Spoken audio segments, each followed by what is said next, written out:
242 জন যাত্রী নিয়ে মাঝ আকাশ থেকে ভেঙে পড়ল যাত্রীবাহী বিমান। ভয়াবহ এই বিমান দুর্ঘটনাটি ঘটেছে গুজরাটের আহমেদাবাদ বিমানবন্দরের কাছে। প্রাথমিক সূত্রে জানা যাচ্ছে এই বিমানে অন্ততপক্ষে 242 জন যাত্রী ছিলেন। ইতিমধ্যে ঘটনাস্থলে বেশ কয়েকটি দমকলের ইঞ্জিন পৌঁছেছে। অ্যাম্বুলেন্সে করে তড়িঘড়ি আহতদের উদ্ধার করে পাঠানো হচ্ছে হাসপাতালে। বিমানটি আহমেদাবাদ থেকে লন্ডনের দিকে যাচ্ছিল বলে প্রাথমিকভাবে জানা গিয়েছে।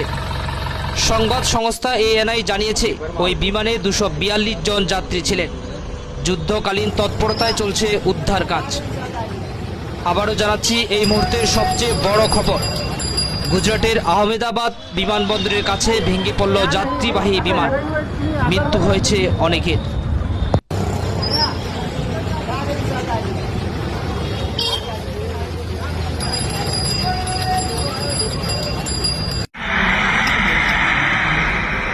सवारी कितनी થઈ ગઈ।